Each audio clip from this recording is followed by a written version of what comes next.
টিচারের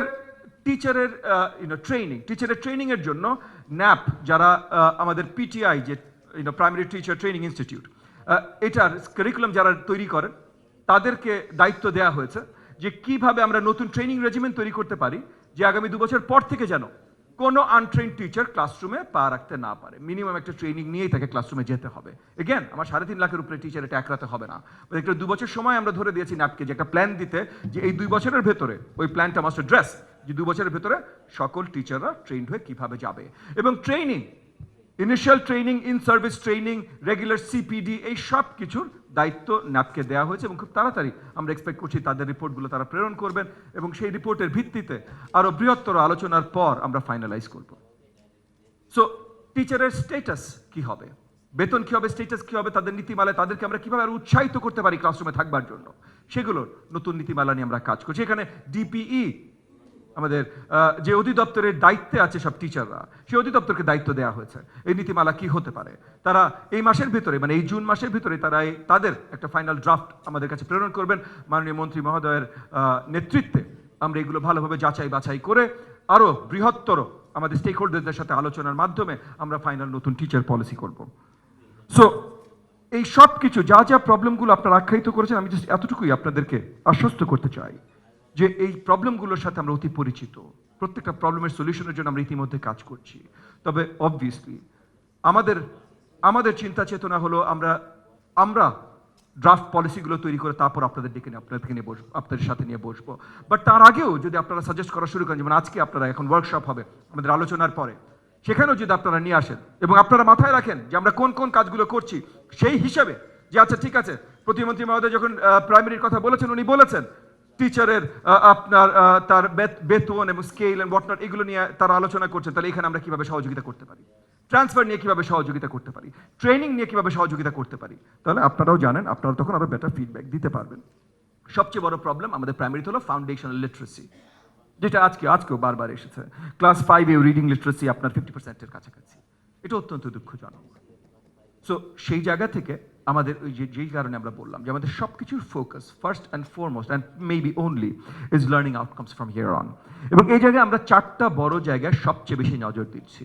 একটা হলো কারিকুলাম, তারপর টিচার্স, তারপর টোটাল এনভায়রনমেন্ট যেটার বড় অংশ আসলে ইনফ্রাস্ট্রাকচার, এবং ফাইনালি অ্যাডমিনিস্ট্রেশন।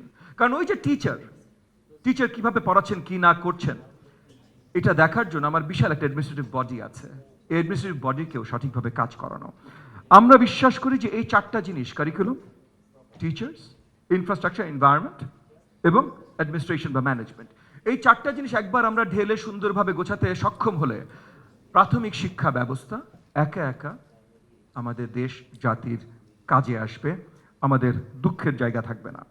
হাই ভ্যারিয়েশন আছে, এটা আমরাও সব জায়গায় দেখি, কিছু ভালো স্কুল আছে, কিছু খারাপ স্কুল আছে, কিন্তু এখানে আমরা মিনিমাম স্ট্যান্ডার্ড করে তৈরি করতে চাই।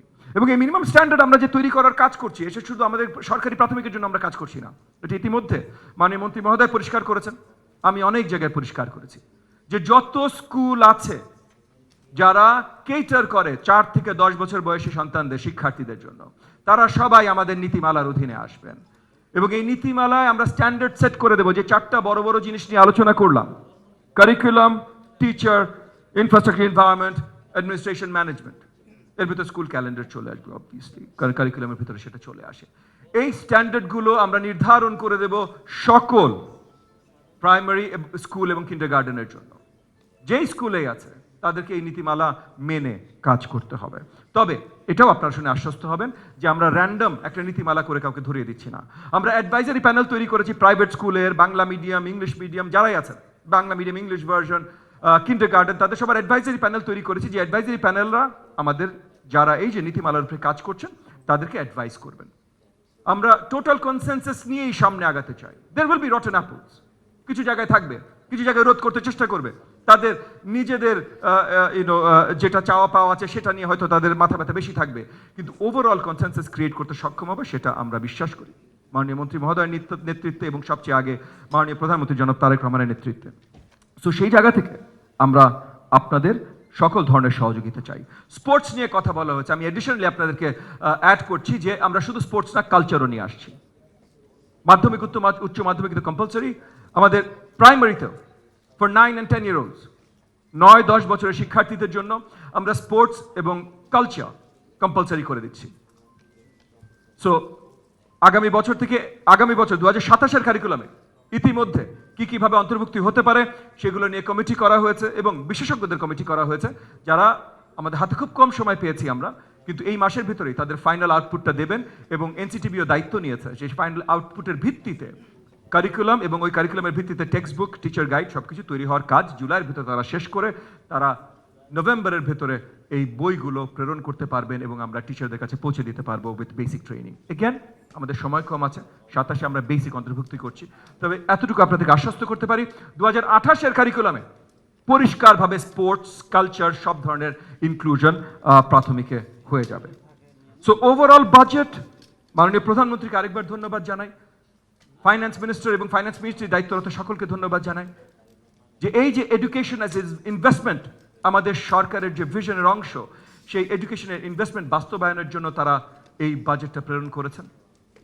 এবং মাননীয় প্রধানমন্ত্রীর ইনস্ট্রাকশনসে, আমাদের মাননীয় মন্ত্রী মহোদয়ের নেতৃত্বে প্রাথমিক গণশিক্ষা এবং আমি বিশ্বাস করি সাথে মাধ্যমিক, উচ্চ মাধ্যমিক, উচ্চশিক্ষা, মাদ্রাসা এবং টেকনিক্যাল এডুকেশন সবগুলোই সঠিক পথে আগাবে।